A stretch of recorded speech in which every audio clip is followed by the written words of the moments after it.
NCB ने Samuel Miranda और शोविक चक्रवर्ती को हिरासत में लिया। दोनों के laptop seize. Narcotics Crime Bureau की टीम शुक्रवार को भी एक्शन मोड में दिखी।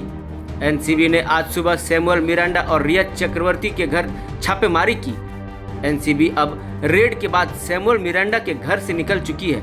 एनसीबी की टीम सैमुअल मिरांडा को अपने साथ ले गई है। सूत्रों के मुताबिक सैमुअल मिरांडा के घर से कुछ अहम सुराग एनसीबी के हाथ लगे हैं, जिसके बाद उसे हिरासत में लिया गया है। एनसीबी ने रिया चक्रवर्ती और सैमुअल मिरांडा की हार्ड ड्राइव और उनके कुछ इलेक्ट्रॉनिक्स गैजेट्स को सीज कर दिया है।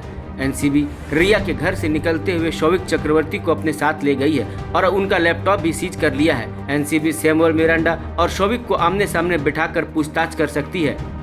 एनसीबी सैमुअल मिरांडा से जैद विलात्रा और अब्दुल बसित परिहार से हुई उसकी बातचीत, मुलाकात और ड्रग्स की डील के बारे में पूछताछ करेगी।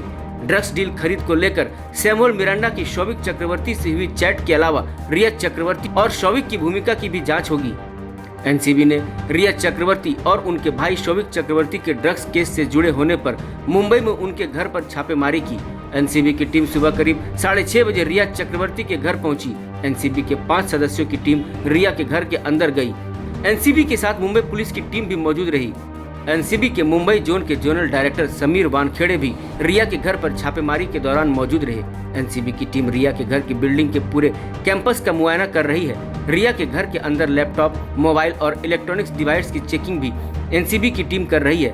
एनसीबी ने रिया की गाड़ी की तलाशी भी ली, फिर रिया के लैपटॉप और कई इलेक्ट्रॉनिक्स गैजेट को सील कर दिया।